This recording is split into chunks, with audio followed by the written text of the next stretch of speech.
कांग्रेस को हिंदू धर्म से कितनी चिढ़ रही है, ये बात किसी से छुपी नहीं है। हाल ही में एक फोटो शेयर करते समय ओम शब्द को क्रॉप करना और गणेश चतुर्थी की बधाई देते समय गणेश भगवान की छवि क्रॉप करना भी सभी ने देख लिया है। अब जरा जनेऊधारी राहुल गांधी की पार्टी ने कैसे सनातन धर्म का अनुसरण करने वालों को सताया है, उसे भी जान लीजिए। एक भजन में केवल अयोध्या और राम जन्मभूमि के उल्लेख से चिड़ी कांग्रेस ने दूरदर्शन से भजन को ही हटवा दिया था। इस तरह के कदमों का इतिहास कांग्रेस शासनकाल में आम बात रही है। टीएफआई पर आपका स्वागत है और मैं अनिमेष पांडे आपको बताने जा रहा हूँ कांग्रेस की सनातन धर्म के प्रति घृणा के बारे में, जो अपने शासनकाल में किसी भी हद तक जाने को तैयार रहती थी। आज हमें देखने को मिल रहा है कि वैश्विक स्तर पर किस प्रकार से सनातन धर्म को बदनाम किया जा रहा है। कहीं पर तालिबान का बचाव करने के लिए आरएसएस से तुलना की जा रही है, तो कहीं पर डिसमेंटलिंग ग्लोबल हिंदुत्व जैसे कॉन्फ्रेंस आयोजित कर सनातन धर्म पर कीचड़ उछालने का प्रयास किया जा रहा है। हालांकि ये भारतीयों के लिए कोई नई बात नहीं है, विशेषकर उनके लिए जिन्होंने कांग्रेस के राज में सरकारी तंत्र का दुरुपयोग केवल हिंदुओं को बदनाम करने के लिए होते हुए देखा है, जिसके बारे में हाल ही में प्रख्यात लोक गायिका मालिनी अवस्थी ने भी अपना अनुभव साझा किया। एक न्यूज चैनल से अपने साक्षात्कार में मालिनी अवस्थी ने बताया कि 2005 में दूरदर्शन चैनल पर उनका एक भजन प्रसारित होने वाला था, जिसे अचानक हटा दिया गया। वह इस बात पर चकित हुई तो उन्होंने स्वाभाविक तौर पर इसका कारण पूछा। क्या आप सोच सकते हैं कि किस कारण से उनका लोकगीत दूरदर्शन के प्रस्तावित कार्यक्रम से हटाया गया?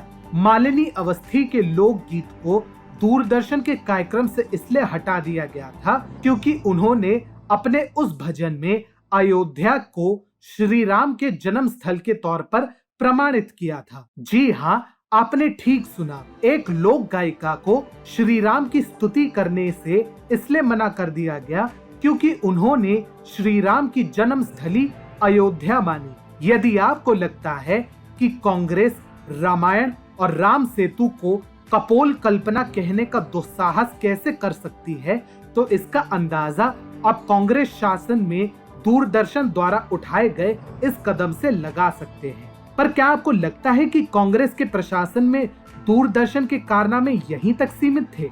कांग्रेस पार्टी रामायण तक को सेक्युलर के तौर पर दिखाने पर तुली थी और ऐसा ना करने पर वे रामानंद सागर के विश्व प्रसिद्ध शो को बीच में बंद करने की धमकियां भी देते थे। रामानंद सागर के पुत्र और फिल्मकार प्रेम सागर अपनी पुस्तक में बताते हैं कि तत्कालीन दूरदर्शन के निदेशक भास्कर घोष ने मांग की थी कि रामायण को थोड़ा और धर्मनिरपेक्ष बनाना चाहिए ताकि दूरदर्शन पर ध्रुवीकरण के आरोप ना लगे। इतना ही नहीं, वे रामायण को 26 हफ्तों के प्रसारण का समय भी देने को तैयार नहीं थे, जिससे शो बीच में ही बंद हो जाए।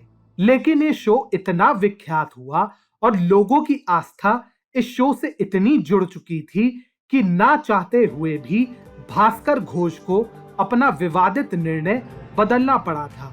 दरअसल तब जन समर्थन के कारण ही राजीव गांधी प्रशासन ने भास्कर घोष पर दबाव बनाया, अन्यथा वो तो रामायण के प्रसारण के लिए तैयार ही नहीं था। अब आपको पता है कि ये भास्कर घोष किसके पिता हैं?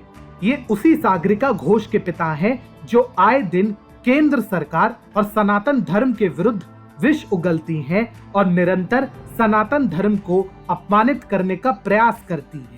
बता दें कि कांग्रेस के प्रशासन में जब मशहूर संगीतकार और लता मंगेशकर के भाई हृदयनाथ मंगेशकर ने ऑल इंडिया रेडियो के लिए सावरकर की एक कविता की धुन तैयार की, तब उन्हें तुरंत कारण बताओ नोटिस थमा दिया गया और बाद में नौकरी से ही निकाल दिया गया था। अब मालिनी अवस्थी के वर्तमान साक्षात्कार ने एक बार फिर ये स्पष्ट कर दिया है कि कांग्रेस के हिंदू घृणा की कोई सीमा नहीं है और उसका वर्तमान हिंदू प्रेम छलावा है।